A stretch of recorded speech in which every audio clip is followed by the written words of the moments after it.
लाम्यजनमबीजम् अनन्तवर्णादिदंसनसहावम् भोक्ष्यामि नियमसारम् केवली सुत केवली वरदम् नमो कर अनंत उत्कृष्ट दर्शन ज्ञानमय जिन वीर को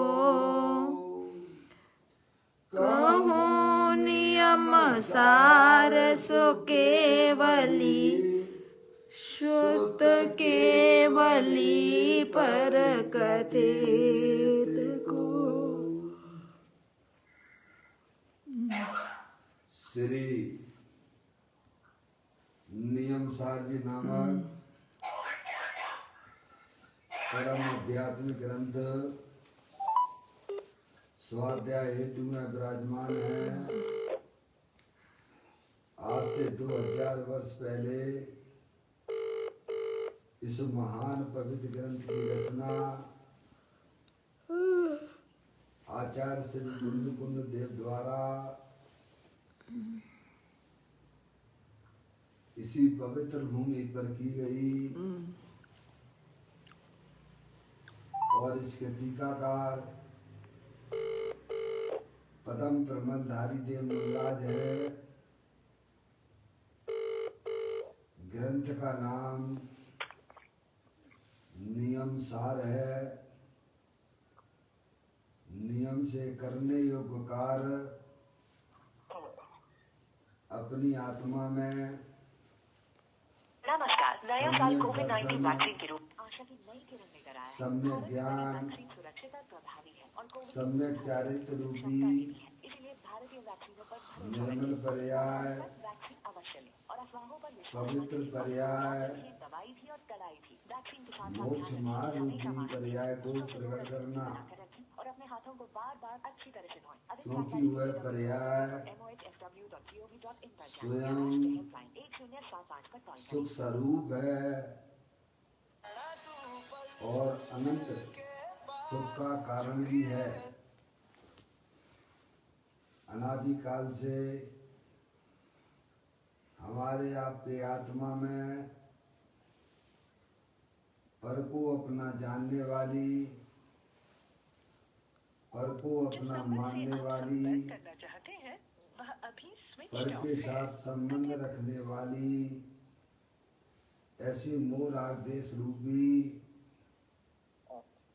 मलिन पर्याय अपवित्र रूप पर्याय प्रकट है, जो स्वयं दुख स्वरूप है और अनंत दुख का कारण भी है। ऐसी मोह राग देश रूपी मलिन पर्याय का अपनी आत्मा में से उस पर्याय का अभाव करना और सम्यक दर्शन ज्ञान चारित्र रूपी निर्मल पर्याय पवित्र पर्याय मोक्ष मार्ग रूपी पर्याय को प्रकट करना, ऐसे कार्य की प्राप्ति जिनवाणी माता के द्वारा अपने आत्मा के स्वरूप को पहचानना, अपनी जो आत्म वस्तु है वह परद्रव, प्रभाव और पर्याय से विभिन्न अखंड ज्ञान ज्योति स्वरूप है। ऐसे ज्ञायक प्रभु परमात्मा का माँ जनवाणी माता के द्वारा परिचय करके तत्पश्चात शरीर रागादि ये सब कर्मकृत वस्तुएं हैं, इनका हमारे आत्मा के साथ में किसी भी प्रकार का कोई संबंध नहीं है। इस प्रकार सम्यक भेद ज्ञान पूर्वक शरीर रागादिक का लक्ष्य छोड़ के अंदर जो अखंड ज्ञान ज्योति स्वरूप भगवान आत्मा है उसमें ही अपनापन स्थापित करना, उसी को निज रूप से जानना और उसमें ही अपनी वर्तमान पर्याय को मग्न कराना, उसे ही अरिहंत परमात्मा ने उसे धर्म कहा है। उसकी चर्चा आचार्य भगवंतों ने, मुनिराजों ने एक एक गाथा, उसकी टीका और कलश के माध्यम से हमें अपने आत्मा के स्वरूप को यहाँ समझाया है। देखिएगा, ये परम आध्यात्मिक ग्रंथ का स्वाध्याय हम और आप सब कर रहे हैं। 6वां अध्याय चल रहा है जिसका नाम है निश्चय प्रत्याख्यान अधिकार, जिसकी 104वें नंबर की गाथा का स्वाध्याय कल अपन ने प्रारंभ किया है। उसकी शेष चर्चा अभी रह गई है। प्रारंभिक पाठ करते हुए अपन इसको आगे बढ़ते हैं। सभी से समभाव मेरा, ना किसी से बैर है, छोड़ आशा भाव सब में समाधि धारण करूं। आचार्य कुंद देव जगत के समस्त जीवों को अपनी पर्याय का परिचय देते हुए कहते हैं कि ना मेरी किसी से मित्रता है और ना किसी के प्रति हमारा द्वेष है। मैं तो एकमात्र अखंड ज्ञान ज्योति स्वरूप भगवान आत्मा हूँ।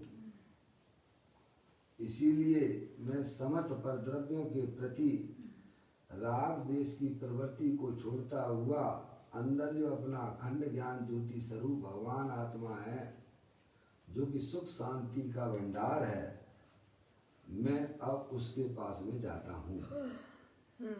क्या यही जीव का कर्तव्य है? क्या जो हमारे पंच परिमिष्टि करते हैं उसके लिए हमें भी तैयारी कर लेना चाहिए, क्योंकि हम और आप सब एकमात्र अखंड ज्ञान ज्योति स्वरूप भगवान आत्मा ही हैं, उन जैसे ही हैं। बाकी के जितने भी चेतन अचेतन पदार्थ हैं वे हमारे सब ज्ञान के ज्ञेय हैं। ना हमें किसी से प्रेम करना चाहिए, ना किसी से द्वेष करना चाहिए। अगर हमें अपनी वर्तमान पर्याय में अतीन्द्रिय आनंद की प्राप्ति करना है तो जैसा वस्तु स्वरूप है वैसा अपने आप को स्वीकार करना चाहिए। तभी आपको अपनी आत्मा की पर्याय में सुख शांति की प्राप्ति हो सकती है। जो हमारे पंच परमेष्टि आचार्य भगवंत आदि यही करते हैं। क्या जगत के सारे समस्त पर पदार्थ हमारे ज्ञान के ज्ञेय हैं और मैं ज्ञानेश्वर भगवान आत्मा हूँ। उन समस्त पर पदार्थों में दो भेद कर लेना ये हमारे लिए, आत्मा के लिए कष्टदायक है। किसी से प्रेम करना, किसी से द्वेष करना ये आत्मा का स्वरूप नहीं है, ये पर्याय का भी स्वरूप नहीं है। समझ में आया? मैं तो एकमात्र अखंड ज्ञान ज्योति स्वरूप भगवान आत्मा हूँ, तीनों काल एक रूप रहने वाला हूँ। ऐसी जीव की पर्याय में जो स्वीकृति होती है, बस उस समय से उस जीव का मोक्ष के दरवाजे उसके लिए खुल जाते हैं। समझ में आया? जो कि हमें खोलना चाहिए। अगर हमने मोक्ष के दरवाजे अपनी पर्याय में नहीं खोले तो आप समझ लीजिए नियम से हमारा अनंत संसार विद्यमान है। यूं ही हम और आप सब एक शरीर छोड़ते जाएंगे, दूसरा शरीर ग्रहण करते जाएंगे। जाते समझ में आया? अगर हमें इस जन्म मरण की चेन को तोड़ना है तो वस्तु स्वरूप जैसा है वैसा ज्ञान श्रद्धान करके अपनी आत्मा में निरंतर मग्नता बढ़ाना चाहिए। और दूसरा कोई उपाय नहीं है इस जन्म मरण को तोड़ने का। इसीलिए ज्ञानी कहते हैं सभी से संभाव मेरा ना किसी से बैर है, छोड़ आशा भाव सब में समाधि धारण करूं। क्या कहते हैं महाराज आचार्य कुंदकुंद देव? क्या कहते हैं? मैं क्यों किसी से राग और द्वेष करूं? मैं क्यों किसी से प्रेम करूं? मेरा इस जगत में ना तो कोई मित्र दिखता है, ना मेरा कोई दुश्मन दिखता है।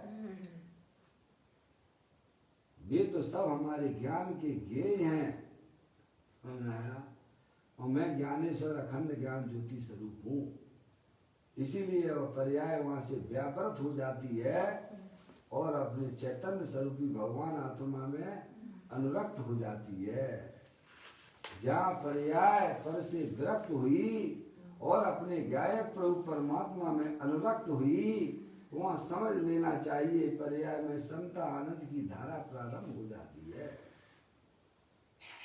हमें यह काम करना चाहिए। अगर अपनी आत्मा का कल्याण करना हो तो है भाई साहब, अब आत्मा तो रहोगे ही रहोगे।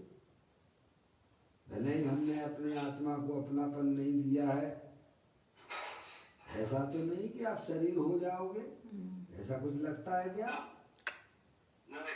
पापा सोचिए, हम अनादि अनंत रहने वाले चेतनेश्वर भगवान आत्मा हैं। क्या हम कभी शरीर हो पाएंगे? जब नहीं हो पाएंगे तो फिर ऐसी गलती क्यों करते हो?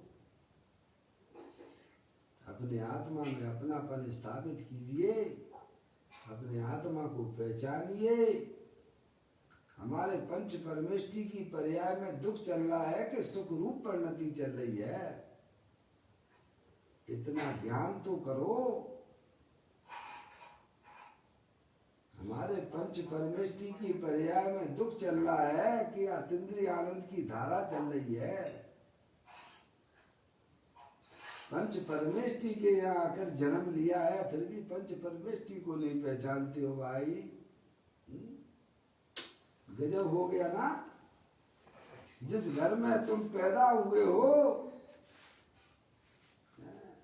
उस घर के सदस्यों को भी नहीं पहचानते हो तो क्या होगा तुम्हारा भाई। जिस माँ ने तुझे जन्म दिया है उस माँ को भी नहीं पहचानता है, उस बालक को क्या कहा जाएगा।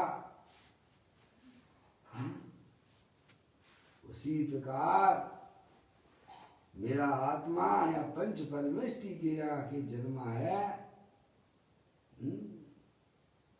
उन पंच परमेष्टि का क्या स्वरूप है हमें पता तक नहीं है भाई। बस खाने पीने से फुर्सत नहीं है, कमाने से फुर्सत नहीं है, 24 घंटा पर सनो करके अपना जीवन जी रहे हो भाई। मरण है उसमें।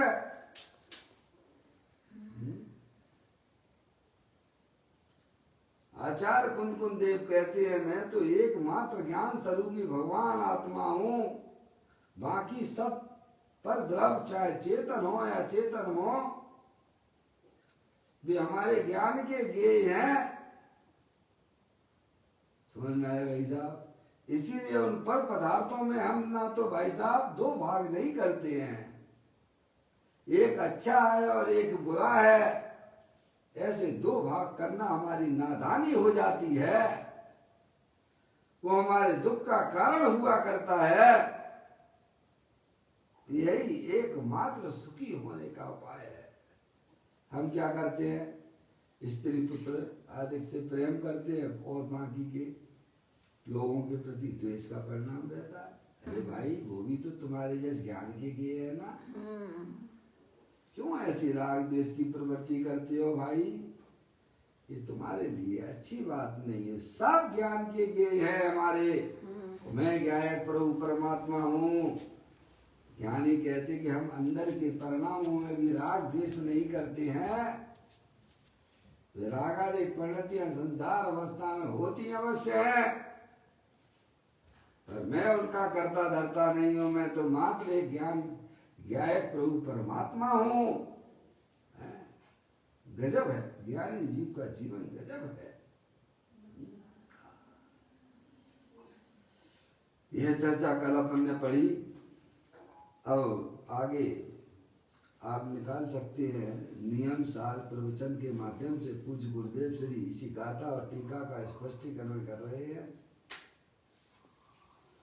कल श्रीमद राजचंद्र जी की 2 लाइनें अपन ने पढ़ी थी अंत में।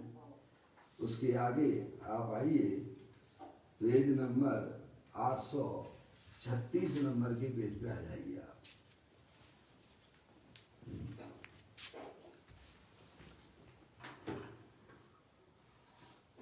दो लाइन पुनः दूसरी लाइन है श्रीमद राजचंद्र जी की।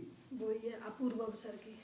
अपूर्व अवसर ऐसा कब आएगा, कब होगा बायंत निर्गंध जो, सब संबंध का बंधन तीर छेद कर, बिचरूंगा कब महापुरुष के पंथ जो। क्या समझ गया? क्या कहते हैं? अपूर्व अवसर ऐसा कब आएगा, कब ऐसी मन में हमारी भावना हो। कब होऊंगा बाय अभियंत निर्ग्रंथ जो, कब मैं मुनि पंथ धारण करूं, भगवंतों का मार्ग अपने जीवन में अपनाऊं। ऐसा कब वह जीवन हमारा आएगा?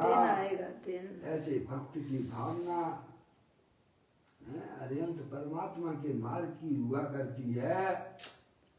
कब ऐसा दिन आएगा जब मैं बाय अभियंतर निर्ग्रंथ हूँ, भाई साहब, बाय परिग्रह और अंतर का परिग्रह, मूल राग देश की परिणतियों से मैं निवृत्त हूँ। समझ में आ गया भाई साहब?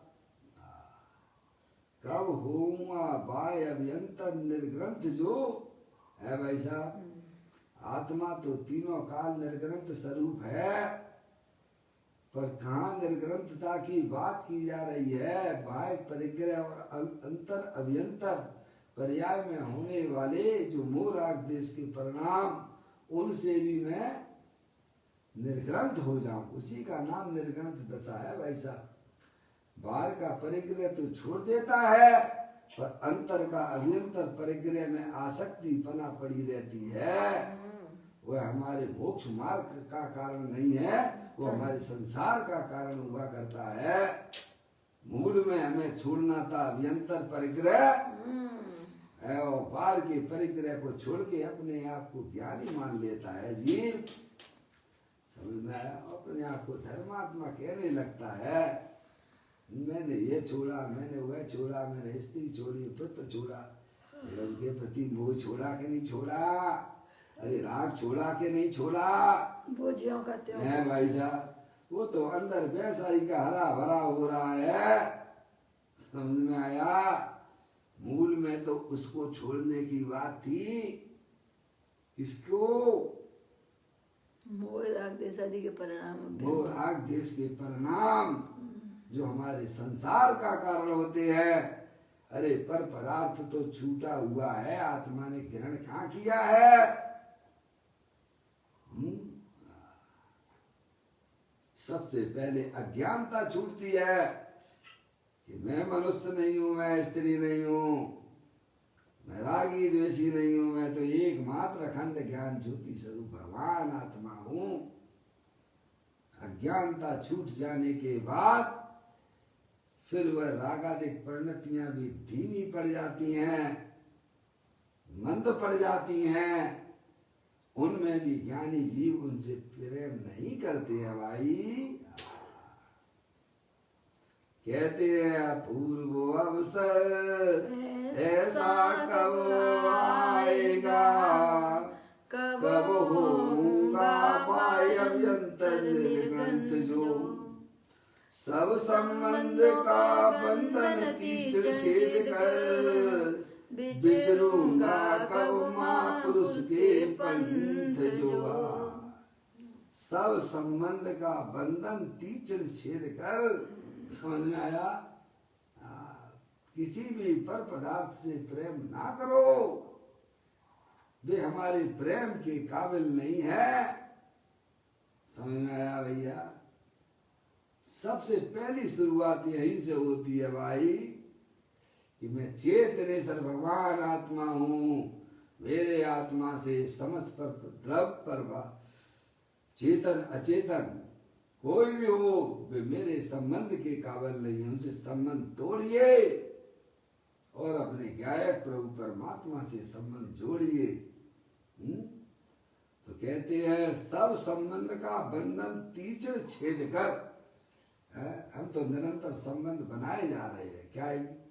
संसार में जाना है तुम्हें क्या? संसार में रखड़पट्टी करनी है क्या? कौन है तुम्हारा? जरा स्वरूप की जागृति लाइए पर्याय में। चेतनेश्वर भगवान आत्मा हूं। मेरा जहां शरीर से ही संबंध नहीं है, तो शरीर से भिन्न चेतन अचेतन पदार्थों से मेरा संबंध कैसे हो सकता है? इसीलिए ज्ञानी जीव सम्यक वेद ज्ञान के द्वारा समस्त पर पदार्थों से अपने संबंध की वृत्तियों को तोड़ देता है और अपने ज्ञाय प्रभु परमात्मा से संबंध जोड़ लेता है। यहां से चालू होता है मोक्ष मार्ग। समझ में आया भैया? सब संबंध का बंधन तीक्ष्ण छेद कर, बिचरूंगा कब महापुरुष के पंथ जो। पंच परमेष्टि ने जो मार्ग अपनाया है महापुरुष है हमारे पंच परमेष्टि। समझ गए ना आप? उस मार्ग में मेरा आत्मा विचरण करे, ऐसी अंदर में भक्त की भावना उगा करती है। समझ में आती है भाई साहब? भगवान बनने का मार्ग क्या है? जो हमारे पंच परमेष्टियों ने अपनाया है वही वास्तव में पर्याय में भगवान बनने का मार्ग है। जो हमारे मुनिराजों ने आचार्य भगवंतों ने जो अपने जीवन में अपनाया है वह सीधा जो है भगवान बनने का मार्ग है। पर द्रव्यों से संबंध जोड़ना, पर द्रव्यों के बारे में चिंतित रहना, ये आत्मा का धर्म नहीं है, ना आत्मा का कर्म है भाई। है ये श्रीमद् राजचंद जी ने बहुत छोटी उम्र में लिखा भैया। ओ संत महात्मा हमको मिले और उनकी आज्ञा अनुसार शिष्यानुवर्ती करके महापुरुषों के पंथ में कब विचरण करूंगा। संत महात्मा हमको मिले, देखो मिले कि नहीं मिले बोलो आपको?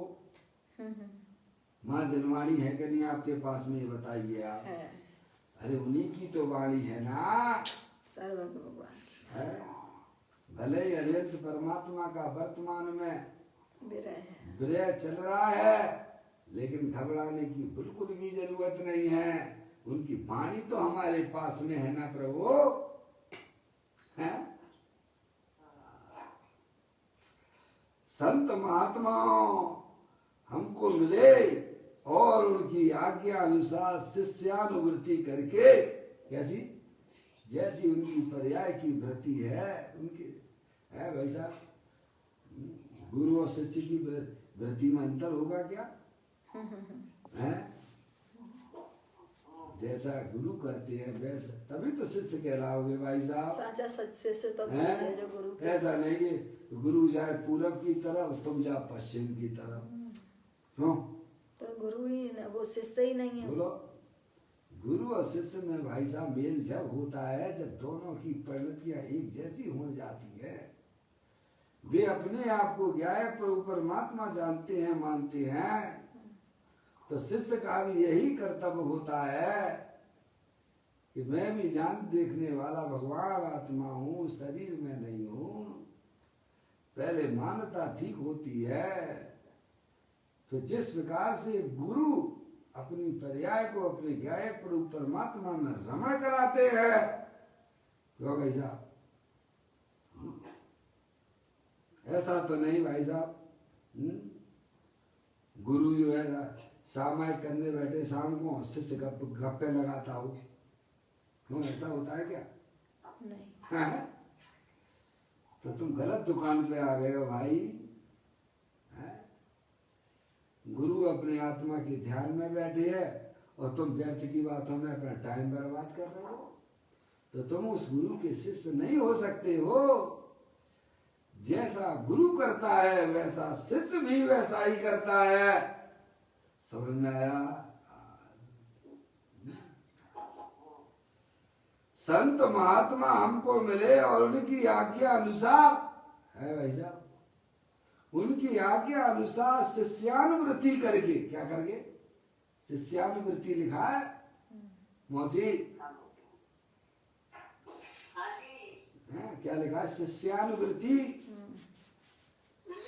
जैसा गुरु करते हैं वैसा ही उसका शिष्य करता है। ऐसा नहीं होता पूरब पश्चिम की तरफ जाएं, वे कुछ और करें। गुरु सुबह सुबह सामायिक करते हो, स्वाध्याय करते हो, और हम कहाँ जा रहे हैं?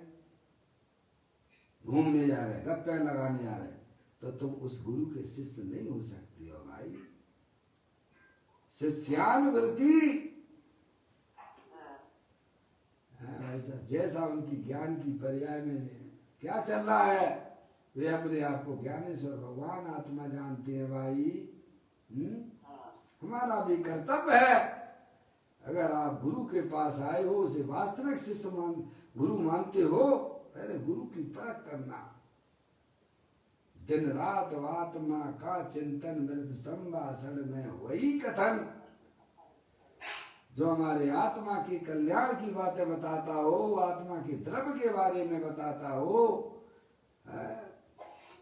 आत्मा की अनंत शक्तियों का हमारा परिचय कराता हो, वही हमारा गुरु हो सकता है भाई।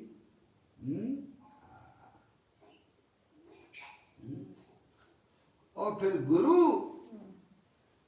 जैसा करते हैं वैसा शिष्य भी अपनी पर्याय में उसी प्रकार का परिणमन किया करता है। वही सच्चा शिष्य, वही सच्चा, वही सच्चा गुरु और शिष्य का ऐसा सुमेल हुआ करता है। आगे समझना, गुरु को पहचानो, एक बार सच्चा गुरु को ढूंढ ले। साचा कहते हैं ना, श्री महाराज जी ने कहा ना, एक बार तू अपने सच्चे गुरु को पहचान ले भाई, बस तेरी मुक्ति निश्चित है। तेरी मुक्ति तेरे पास खड़ी होगी, क्योंकि गुरु तेरे को इतने पापों से बचा लेंगे भाई, है? या तो कुछ पता ही नहीं पड़ता। गंगा गए गंगादास, जमुना गए जमुनादास। जो धर्म की बातें सुनाने लगे वही हमारा गुरु है। वाह रे वाह, तुमको धर्म का पता है कि धर्म किसे कहते हैं? ऐसा ऐसा ऐसा ऐसा कर देगा तुमको, घायल कर देगा, अनंत काल तक उठ नहीं पाओगे वहां से। सही बात, समझ में आया? ऐसा आपको बेहोश कर देगा भाई साहब, तुम वहां से उठ नहीं पाओगे। इसीलिए सबसे पहले आप डॉक्टर का इलाज एक से कराते हो कि सब इधर बदलो, फिर इस डॉक्टर को बदलो, फिर इस डॉक्टर को बदलो, फिर इस डॉक्टर को बदलो, तब तक तो तुम्हारा काम लग जाएगा। हैं? लोग एक में बहुत समझदार हो, एक डॉक्टर से अपना पूरा इलाज कराते हो, पर धर्म के नाम पर बेवकूफ क्यों बनते हो भाई? यहाँ पैसा नहीं लगता है ना, पैसा नहीं लगता इसलिए निर्णय भी नहीं करते हो, हैं? बाहर के धर्म को धर्म समझ बैठे हो। समझ में आया भाई साहब? लोगों को दिखाते हो कि मैं बहुत बड़ा धर्मात्मा हूँ, हमेशा मंदिर में बैठा रहता हूँ। मंदिर में तो बहुत पक्षी भी रहते हैं, उनको भी बहुत धर्म होता होगा ना, है? सोचो विचारो भाई। यहाँ कहते हैं आयो संत महात्मा हमको मिले और उनकी आज्ञा अनुसार शिष्यानुवृत्ति करके, क्या करके? शिष्यानुवृत्ति। जैसा उनका ज्ञान है, जैसा उनकी श्रद्धा है और जैसी उनकी पर्याय में भाई साहब कार्य हो रहा है, वैसे उसको बोलते शिष्यानुवृत्ति करके महापुरुषों के पंथ में कब विचरण करूंगा, ऐसी अंदर में मोक्ष मार्ग में चलने वाले ज्ञानी जीवों की परिणति हुआ करती है। ऐसी भावना अंदर में चला करती है। ये संसार कोई रहने का मार्ग नहीं है। या तो जितनी जल्दी व्यक्ति का परिणाम हो वो हमारे लिए कल्याण की बात है भाई। ऐसा पूर्व अवसर कब आएगा है? ऐसी भक्ति की अंदर में भावना अंदर में हुआ करती है भाई, परिणामों में हुआ करती है। अपने मनराजों के प्रति अपने मनराजों के प्रति प्रेम की भावना हुआ करती है।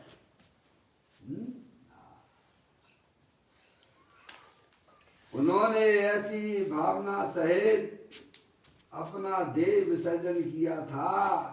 कैसे किया था? बोलो। समता भाव के रूप में मुनराज ने, ज्ञानियों ने कैसे जागृत अवस्था में, मैं तो एक ही बात कहता हूँ, ड्राइविंग कैसे करते हो आप? ड्राइविंग की है पापा कभी? पापा पापा पता नहीं कहाँ चले गए। मम्मी जागृत हो? पापा आवाज नहीं आ रही? आ रही है तो ये बताओ, मोटरसाइकिल चलाई है कभी? कैसे चलाते हो? ऐसे ही चला, हॉर्न देके? सावधानी रखते हो कि नहीं रखते हो? कि सोते सोते चलाते हो? कि सोते सोते चलाते हो? जागृत होकर चलाते हो ना, पूरी सावधानी के साथ में गाड़ी चलाते हो पप्पू भैया। पप्पू भैया, पप्पू भैया, कैसे ड्राइविंग करते हो? कहीं पर्याय में कभी ऐसा लगता है कि थोड़ा थोड़ा सा भाई साहब सो भी लूं? अगर ड्राइविंग करते समय जिसकी थोड़ा सा भी प्रमाद होता है तो एक्सीडेंट निश्चित है। मेरा हो चुका था। क्या? अगर रात में पूरी रात जागे हो तो दिन में गाड़ी चलाओगे तो भाई साहब क्या हो जाता है? नींद आती है, झटके लगते हैं तो एक्सीडेंट निश्चित है पप्पू भैया। ऐसे ही अपनी आत्मा में जागृति लाना पड़ेगी। अगर मोक्ष मार्ग में गमन करना हो तो संसार तो उसके लिए क्या शिक्षा देना भैया। ऐसी अपनी आत्मा के प्रति पर्याय की जागृति हो।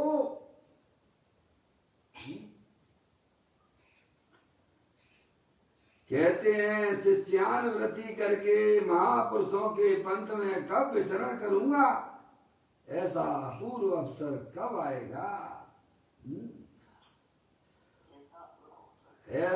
उन्होंने ऐसी भावना सहित अपना देह विसर्जन किया था। क्या हमारे गुरुओं ने कैसे किया था? पूर्ण जागृत रूप अवस्था में, सोते सोते नहीं, लेटे लेटे नहीं, है? पूरी जागृति उनकी पर्याय में एकमात्र गायक प्रभु परमात्मा की तरफ रहती है। जहाँ पर्याय की जागृति एक अपने गायक प्रभु परमात्मा की तरफ होती है, उस पर्याय में कोई भी राग द्वेष का प्रवेश नहीं होता है, दुख की पर्यायों का अभाव होता है। वहाँ तो सुख शांति का भंडार प्रारंभ हो जाता है, उसका नाम समाधि है।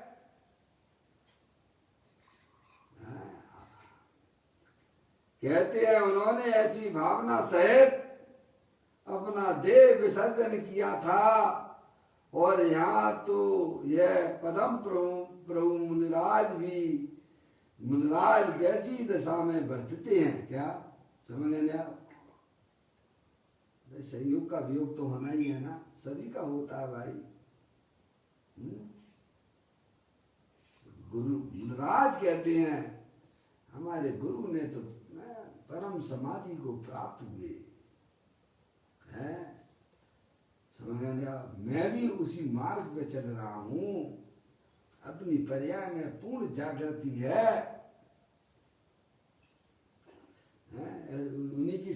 उन्हीं की समाधि होती है। समझ लेना, जो साधक अवस्था में अपनी आत्मा की साधना और आराधना करते हैं, उन्हीं का अंत अच्छा होता है। सही बात है। विषय भोगों में मस्त रहने वाले तो विषय भोग में कीड़ा बन जाते हैं, वहीं आलू में जाके कीड़ा बनेंगे। समझ में आया?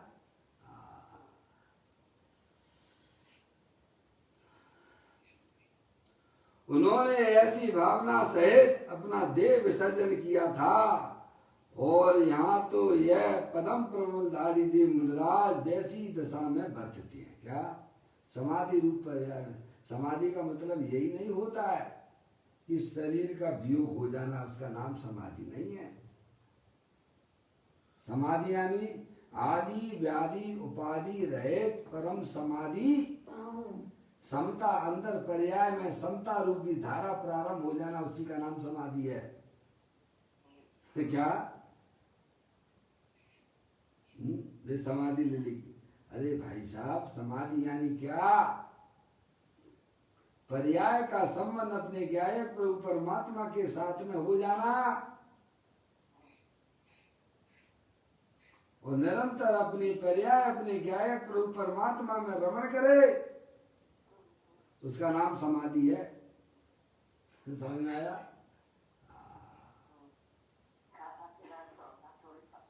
सोचिएगा।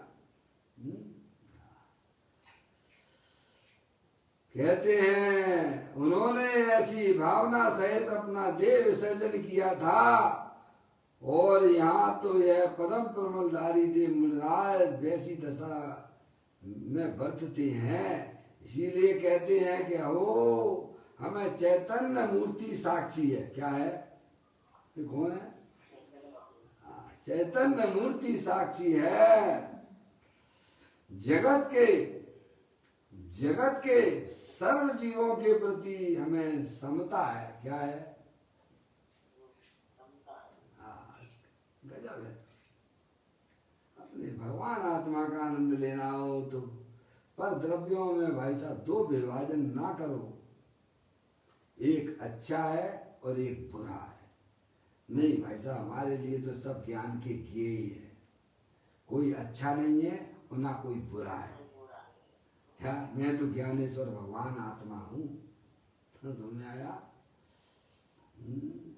जगत के सर्व जीवों के प्रति हमें समता है। कोई छोटा नहीं है, कोई बड़ा नहीं है भाई, कोई लड़का नहीं है, कोई लड़की नहीं है, सब भगवान आत्मा है। समझ में आई भाई साहब? जगत के जड़ चेतन पदार्थ निज निज परिणाम परिणमन प्रभाव प्रमाण बरत रहे हैं। कैसे हो रहे हैं? जगत के समस्त जड़ चेतन पदार्थ निज निज परिणमन प्रमाण परिणमन प्रभाव प्रमाण बरत रहे हैं। सब में अपना अपना परिणमन हो रहा है भैया।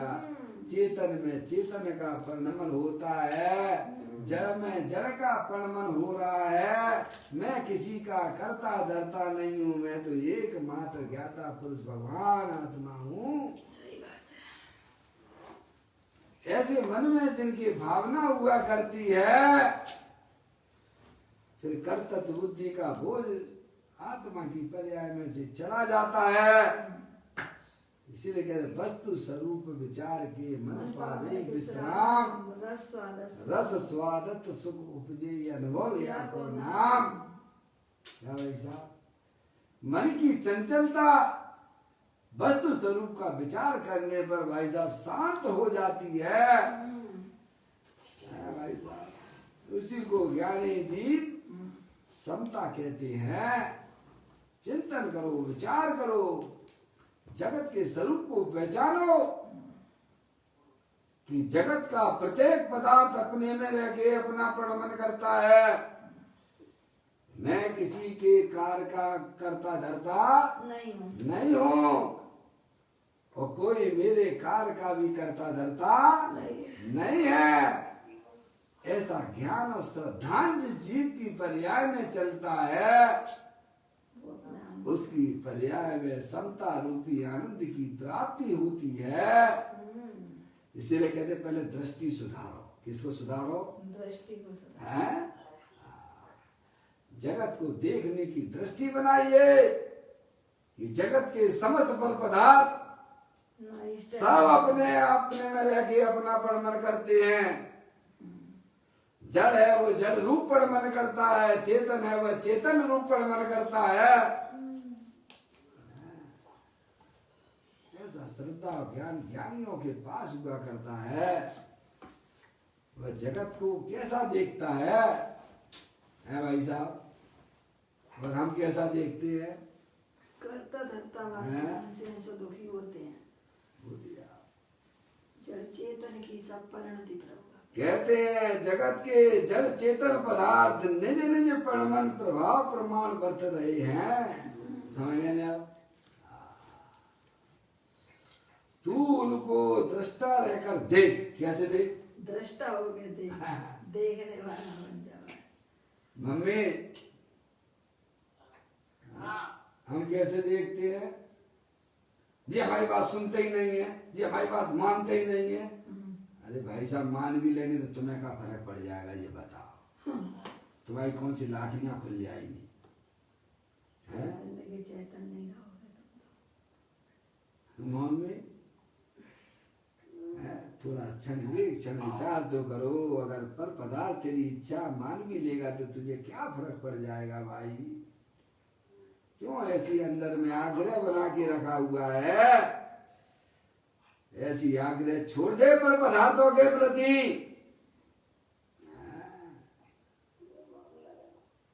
इसीलिए मैं दुखी हूँ। काय के लिए दुखी हूँ? पर पदार्थ हमारी इच्छा के अनुसार परिणमन नहीं करता है। अरे तू क्यों परिणमन कराना चाहता है? सब अपने में रह के अपना परिणमन कर रहे हैं ना भाई। सही बात है पापा, एक जो हम सोचते हैं उसमें हमें क्या मिलता है? ज्ञानी कहते हैं इस दृष्टि से तू अपने विचार की श्रृंखला कर, तो तुझे आनंद ना मिले तो मेरे पास में आ जाना। क्या विश्वास ही नहीं कर रहा है? क्या ये सौरभ हमारी बिल्कुल ही नहीं सुनती है? क्यों भाई साहब, ये स्वतंत्र नहीं है क्या? पापा, क्या उनसे तुम्हारी क्या कनेक्टिविटी है सौरभ से? हमारा बेटा है ना। है बोलो। मान लिया सब तरफ, चाहे चेतन हो चाहे अचेतन हो, ये शरीर है, शरीर का परिणमन भी सब अपने में, एक एक परमाणु अपने में रह के अपना परिणमन कर रहा है। शरीर आपकी इच्छा के अनुसार वर्णन करता है क्या? नहीं। 24 घंटा अपन क्या करते हैं? शरीर को परिमन कराना चाहते तो तुम्हारे इच्छा के अनुसार परिमन करेगा क्या? तो शरीर का तुम्हारा गुलाम है क्या? है? जब शरीर हमारी इच्छा के अनुसार परिमन नहीं करता है तो शरीर से भिन्न जितने भी चेतन अचेतन पदार्थ है, मैं कैसे परिणाम हमारी इच्छा अनुसार करें? थोड़ा विचार करो ज्ञानियों की बातों को। अरे विचार करने मात्र से पर्याय में संकलेश परिणामों की हानि हो जाती है भाई।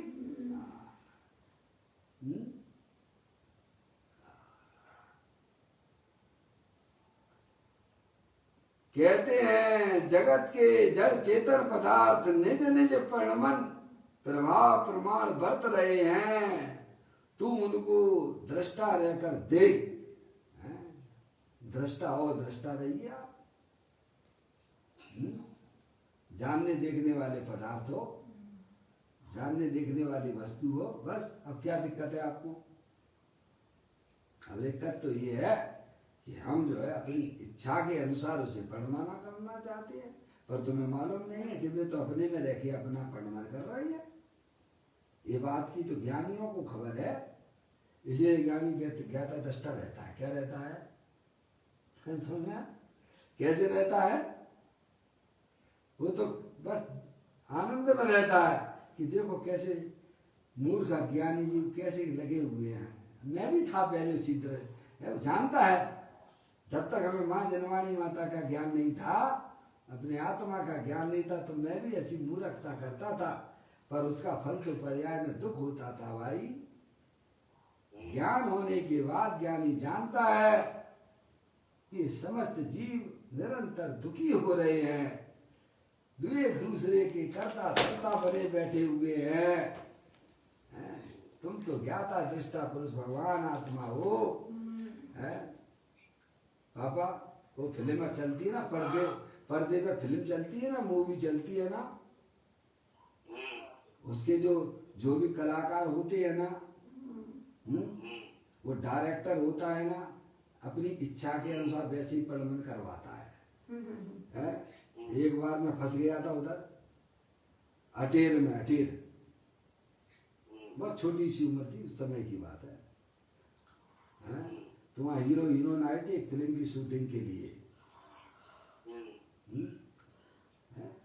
अज्ञान